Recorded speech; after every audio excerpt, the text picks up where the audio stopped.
Tem noites em que o tempo parece parar só para te torturar. Aquela terça-feira começou igual a qualquer outra. O relógio antigo da sala fazia seu trabalho mecânico, marcando cada segundo com uma precisão quase cruel. A luz fraca que escapava das brasas da lareira projetava sombras inquietas pelas paredes. Eu estava ali, sentado na poltrona de couro que herdei do meu avô, girando devagar o copo de conhaque na mão. Não bebi. Nem senti vontade. Minha cabeça estava longe. Ela tinha dito que ia chegar cedo. Que seria só uma confraternização rápida com o pessoal do escritório. Só uns petiscos e conversa fiada, amor, falou sorrindo. Nada demais. Mas já passavam das 11 e nada. De novo. Não era ciúmes. Nunca fui desse tipo. Sempre confiei na Mariana. Mas, nos últimos meses, algo tinha mudado. Não foi de uma hora para outra, não. Foi sutil. Como se a alma dela tivesse começado a escorregar para longe sem fazer barulho. Ela falava menos comigo, ria diferente, como se estivesse forçando. E o pior, os atrasos constantes.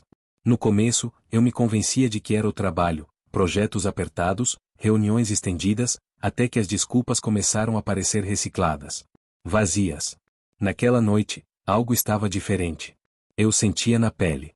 Um arrepio que não vinha do frio, mas de dentro. Foi aí que ouvi. A porta da frente rangeu devagar, como se estivesse tentando não chamar atenção.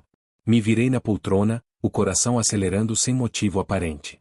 Mariana entrou devagar. Estava descalça. O cabelo despenteado, colado na testa, como se tivesse corrido na chuva. Ela usava um casaco pesado, abraçado contra o corpo com tanta força que os dedos pareciam brancos. A respiração vinha curta, descompassada. Os olhos, grandes demais para aquele rosto, vasculhavam a casa até encontrar os meus. Me levantei devagar. A voz saiu mais calma do que eu esperava. Mari? Ela não respondeu. Engoliu em seco, os lábios tentando formar palavras que não vinham. Depois de alguns segundos, quase sussurrando, ela disse: Não entra na garagem. Ficamos em silêncio. O tipo de silêncio que pesa, que grita. Não era um pedido. Era um aviso. Um clamor. Minha pele se arrepiou inteira. O jeito como ela disse aquilo. Não era medo de mim. Era medo do que eu podia ver. Como é? Perguntei, num tom que eu mesmo não reconheci. Ela balançou a cabeça com força, quase como uma criança que se recusa a ouvir a verdade. Por favor, só não vai lá. Antes que eu pudesse responder, ela virou e sumiu pelo corredor. A porta do quarto bateu com um estrondo que parecia ecoar pelo peito. Fiquei parado, o copo ainda na mão, a respiração contida. A casa, que antes parecia vazia, agora carregava um tipo estranho de presença. Como se alguma coisa ali estivesse viva, esperando para ser descoberta. Me virei devagar para a porta da garagem. Ela estava fechada. Mas tinha algo atrás dela. Eu sentia. Algo que Mariana não queria que eu visse. Algo que ela tentou esconder, tarde demais. E quando abri aquela porta, descobri que o silêncio da casa era apenas o prelúdio de um pesadelo. A maçaneta da porta estava fria. Um frio que parecia subir direto pelas veias do braço até gelar o pensamento. Quando empurrei devagar, a dobradiça gemeu como se estivesse tentando me impedir. E então veio aquele bafo gelado, o ar pesado da garagem misturado com um cheiro estranho. Era uma mistura de ferrugem, óleo e alguma coisa que não fazia sentido naquele lugar. Quase como sangue. Quase como medo. A luz acendeu num piscar vacilante. Uma lâmpada solitária no teto piscava como um coração falhando. Tudo ali parecia no lugar, as prateleiras com caixas velhas, a bicicleta que Mariana vivia dizendo que ia usar, as ferramentas empoeiradas. Mas então eu vi. Marcas. Pegadas descalças no chão de cimento, pisadas que interrompiam a fina camada de poeira que sempre cobria aquele chão. As pegadas seguiam até o fundo, em direção ao meu antigo banco de trabalho. E, junto delas, vinha um som. Um som abafado, baixo, quase como um choro engasgado. Meu corpo todo entrou em alerta. O sangue corria quente, mas os pés estavam frios. Fui me aproximando devagar, o passo cauteloso, os punhos fechados por instinto. Foi então que vi. No canto da garagem, entre o armário de ferramentas e as caixas velhas de Natal, havia um homem. Deitado no chão. Amarrado. Os pulsos e tornozelos cobertos com fita adesiva grossa, o peito ofegante, o rosto vermelho. Estava só de cueca, suando frio. E quando os olhos dele encontraram os meus, eu senti como se tivesse levado um soco no estômago. Eu conhecia aquele rosto. Era o Caio. O mesmo Caio que trabalhava com a Mariana. O mesmo de quem ela falava rindo, como se fosse só mais um colega. Ah, o Caio é um figura, ela dizia. Sempre ele. Sempre nas histórias dela. E agora ele estava ali. Na minha garagem. Seminu. Imobilizado. Com o olhar apavorado. Na hora, meu cérebro travou. Era como se o mundo inteiro tivesse ficado mudo por alguns segundos. Só o som do meu coração no ouvido. Bum bum. Bum bum. A razão tentando encontrar um caminho. Como ele entrou? Porque estava amarrado. O que Mariana escondeu? Eu me aproximei devagar. O som das minhas botas contra o cimento fazia o corpo dele tremer. Me abaixei até ficar na altura dos olhos dele. E aí, sim, tirei a fita da boca. Ele puxou o ar com um desespero que eu nunca tinha presenciado. E as palavras começaram a sair, atropeladas, confusas, como se tentassem salvar a própria vida. Cara, isso não é o que parece. A frase mais inútil do mundo. Fiquei olhando para ele como se ele fosse um inseto, uma coisa que não devia estar ali. Não falei nada. Só deixei ele continuar. Ela, a Mari, ela disse que era uma brincadeira, só isso, tipo, uma pegadinha, eu não sei, ela bebeu demais. Brincadeira. Repeti essa palavra na minha cabeça várias vezes. Como se tentando acreditar que fazia sentido. Mas não fazia. Nada fazia. Você quer que eu acredite, falei, com a voz baixa, que minha esposa achou engraçado despir um colega de trabalho, amarrar ele e largar aqui na garagem como se fosse um brinquedo? O olhar dele começou a fugir. A boca tremia. E ali, naquele chão frio, Caio era só medo. Foi nesse momento que eu soube. Não era um acidente. Não era um mal-entendido. Era o que parecia ser. Ela mentiu. Ela planejou. E, por algum motivo doentio, achou que podia esconder. Ou pior, achou que eu nunca teria coragem de olhar. Mas eu olhei. Eu vi. E agora, não havia mais volta. E foi aí que eu descobri, o verdadeiro inferno não é feito de fogo. É feito de silêncio, mentira e uma garagem mal iluminada. Eu ainda estava agachado ali, frente a frente com o homem que, até poucos dias atrás, era só um nome solto nos comentários da Mariana. Agora, era carne, osso e vergonha no chão da minha garagem. O suor escorria da testa dele como se cada gota fosse uma confissão sem palavras. O corpo tremia, mas os olhos diziam tudo. Ele não estava arrependido por estar ali. Estava apavorado por ter sido descoberto. Ele tentou falar de novo, desesperado. Ela me disse que era só um jogo, que você ia viajar, eu não sei, eu não queria. Eu o interrompi com o olhar. Frio. Calmo. Quase clínico. Você não queria, mas veio. Ele não respondeu. Porque não tinha resposta. Fiquei alguns segundos em silêncio, sentindo o peso do momento. Como se tudo que eu construí estivesse balançando num fio de navalha. Minha casa, minha rotina, meu casamento, tudo de mentira. Um teatro encenado para mim todos os dias. E eu, sentado na primeira fila, aplaudindo com um sorriso de tolo. Foi então que a porta da garagem se escancarou. Ela entrou. A Mariana. O rosto pálido. Os olhos arregalados. As mãos trêmulas. Pela primeira vez em anos, ela parecia pequena. Frágil. Mas não arrependida. Era outra coisa. Um misto de medo e raiva. A expressão de quem vê o castelo de cartas desabar e tenta, num desespero inútil, soprar os pedaços de volta pro lugar. Gabriel, por favor, não ouve ele. Ela disse, andando rápido até mim. Seja lá o que ele falou, não é verdade. Continuei imóvel, ao lado do Caio, como uma estátua que acabou de despertar. Meu olhar passava dela para ele e voltava. Não havia nada mais para ouvir. Nem mentira, nem desculpa. Eu me levantei devagar, a respiração controlada. Me aproximei dela com uma calma que parecia impossível naquela situação. Eu não falei com ele ainda, Mariana.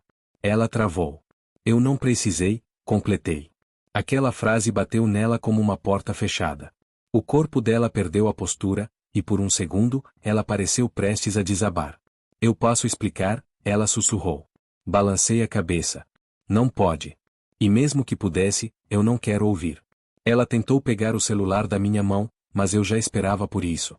Dei um passo atrás, erguendo o aparelho para fora do alcance dela. Ah, não, você ainda não entendeu, falei, com um tom quase gentil.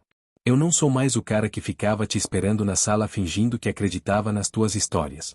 O Caio ainda estava no chão, encolhido. Mariana se virou para ele, buscando algum apoio, algum sinal de cumplicidade. Mas o que encontrou foi mais covardia. Ela estava sozinha. Pela primeira vez. E agora, todo aquele teatro romântico que ela usava para maquiar a traição parecia ridículo. Frágil. Patético.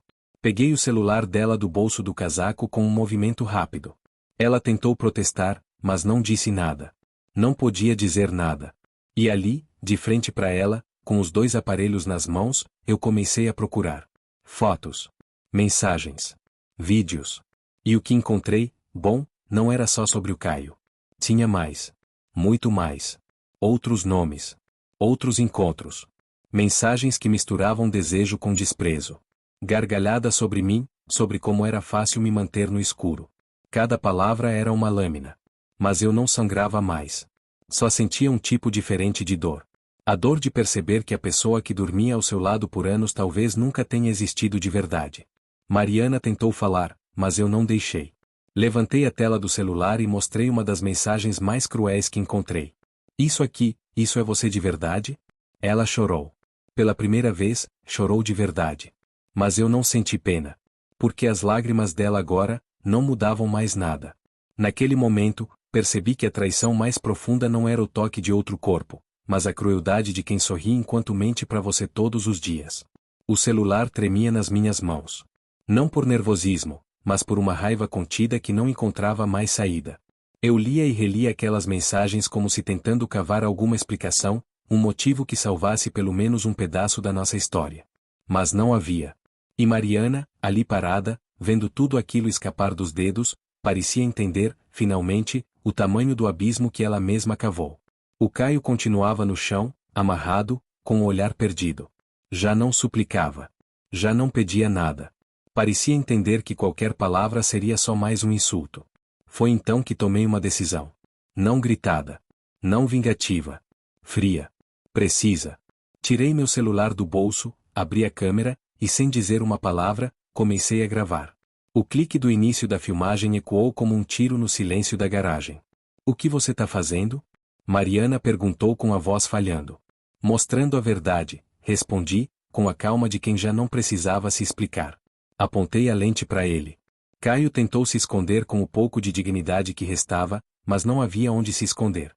A imagem dele, ali, suado, sujo, humilhado, preso como um prisioneiro de um crime mal resolvido, agora fazia parte da história real. Não mais da versão que ela contava por aí. Para com isso, Gabriel, por favor. Ela implorou, vindo na minha direção. Eu recuei. Por quê? Isso aqui não é nem metade do que você já fez. Isso é só a capa do livro. Ela tentou arrancar o celular da minha mão. Reagi por instinto, rápido, desviando e guardando o aparelho no bolso. Ela olhou para mim com um desespero que misturava ódio e desespero. Mas era tarde. Tarde demais. Você quer saber o que me destruiu de verdade? Perguntei, a voz baixa.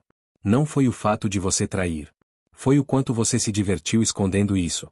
O quanto você achou que eu era idiota demais para perceber. Ela começou a chorar, um choro sincero, quase feio, daqueles que desmontam a pose. Mas eu não me aproximei. Não consolei. Eu era o fantasma que ela mesma criou. E agora eu estava ali, não para assombrá-la, mas para acordá-la. Abri o celular dela. Desbloqueei com a digital, que ela ainda não tinha mudado. E comecei a procurar. Conversas antigas, prints salvos, áudios que ela nunca teve coragem de apagar. A traição não era só física. Era sistemática. Era um jogo que ela jogava havia muito tempo, e eu era só a peça imóvel do tabuleiro. Caio balbuciou algo, mas eu nem ouvi direito. Olhei nos olhos dele mais uma vez. Você sabia. Não vem me dizer que não. Você sabia que ela era casada. Que tinha alguém esperando em casa. E mesmo assim. Ele não respondeu. Porque não tinha mais como mentir. Guardei tudo. Fotos, vídeos, áudios. Um dossiê completo de uma vida paralela. Gabriel, por favor, ela sussurrou. Eu não queria que fosse assim. Olhei para ela, com os olhos mais vazios do que raivosos. Mas foi. Porque você quis. Só não achou que um dia ia ser pega. Ela se encolheu com essa frase. Como se o corpo dela, finalmente, sentisse o peso da escolha que fez. Naquela noite, deitei na cama sem dizer mais nada. Deixei que o silêncio ocupasse os espaços que antes pertenciam às promessas. E dormi com a estranha sensação de que, pela primeira vez em muito tempo, eu estava acordado. Porque às vezes a gente só entende quem a pessoa realmente é, quando ela acha que não estamos mais olhando. Na manhã seguinte, o sol entrou pela janela como se nada tivesse acontecido. Como se o mundo lá fora seguisse girando, ignorando o fato de que dentro daquela casa tudo havia desabado. A luz cortava o quarto em faixas douradas, mas não aquecia nada. Era uma luz fria. Silenciosa. Indiferente.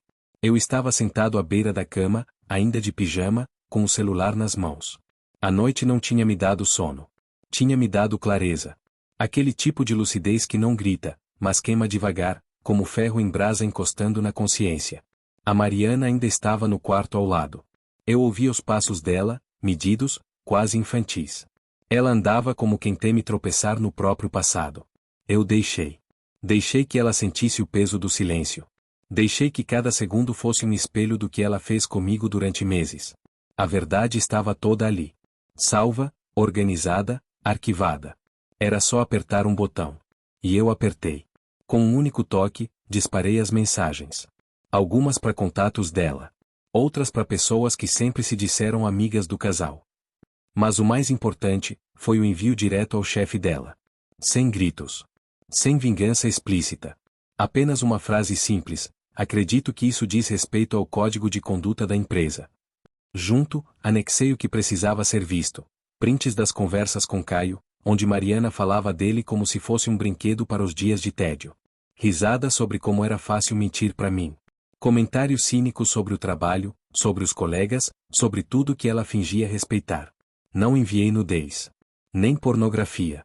Não era sobre humilhar. Era sobre expor a verdade. E a verdade, por si só, já era destrutiva o suficiente. Pelo corredor, ouvi o som do celular dela apitando. 1, 2, 3 vezes. Depois um silêncio tenso. E então, os passos aceleraram. Em segundos, ela estava na porta do quarto, com os olhos arregalados, o aparelho trêmulo nas mãos. Gabriel, o que você fez? Virei para ela. Meu rosto estava calmo. Mas os olhos, esses diziam tudo. Eu disse a verdade. Ela balançava a cabeça como quem nega a realidade, mas o rosto já estava molhado de lágrimas. A ficha caía devagar. Como se ela ainda esperasse que tudo aquilo fosse só um susto, um exagero, uma punição leve. Você destruiu minha vida. Me levantei da cama. Caminhei até ela devagar. Não gritei. Não empurrei. Só parei a poucos centímetros do rosto dela. Eu só mostrei quem você realmente é. O resto, você mesma construiu. Tijolo por tijolo. Ela sentou na beirada da cama e ficou olhando o nada. O celular ainda vibrando. Mensagens chegando de todos os lados. O mundo dela desmoronando pelas próprias mãos. E eu ali. De pé. Observando. Por anos, eu fui o homem paciente. O que confiava. O que esperava no sofá com a janta fria e o coração quente. O homem que acreditava nas desculpas, que aceitava o perfume estranho na blusa, que fingia não perceber o distanciamento nas palavras. E ela? Ela achava que isso era fraqueza. Mas agora ela via. Ela via que o silêncio também pode ser arma. Que a calma também pode ser veneno. E que quando um homem quieto resolve falar, ele não grita. Ele desmonta. Naquela manhã, ela não perdeu apenas um casamento. Ela perdeu a ilusão de controle. E eu descobri que a verdade, quando chega atrasada, não cura. Ela destrói com precisão cirúrgica. O tempo depois daquela manhã foi estranho. Os dias passavam com uma velocidade preguiçosa, como se o mundo estivesse me testando.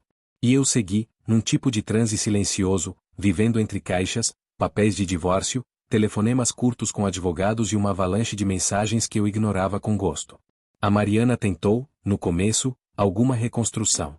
Enviou mensagens dizendo que queria conversar, que me amava, que tudo foi um erro.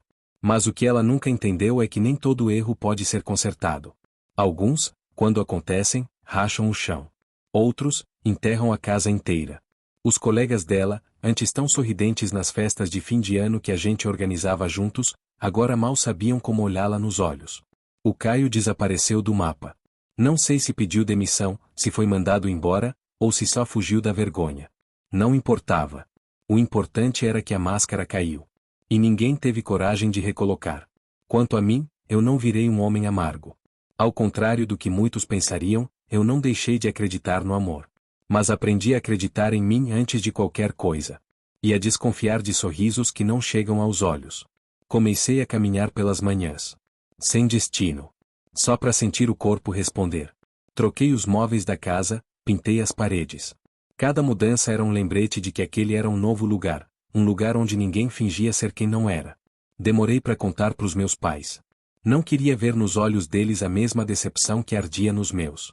Quando contei, meu pai só colocou a mão no meu ombro e disse: "Você fez o que um homem de verdade faz. Não é sobre perdoar ou se vingar. É sobre saber a hora de fechar a porta e seguir andando." E foi isso que fiz. Fechei a porta.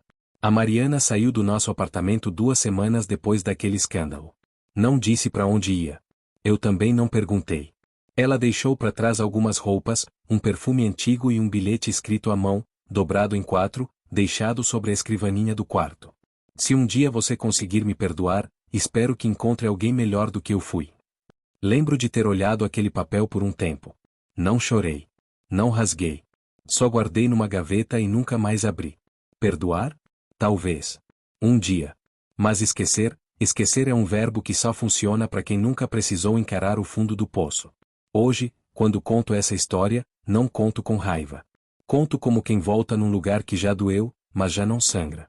Porque há uma diferença entre cicatriz e ferida aberta. A minha, enfim, fechou. Eu ainda acredito no amor. Mas agora, com olhos atentos. Porque se tem uma coisa que aprendi, é que o amor verdadeiro nunca vem acompanhado de desculpas esfarrapadas, nem chega de madrugada cheirando a mentira. Ele vem limpo. Vem inteiro. E quando vem, não precisa se esconder na garagem.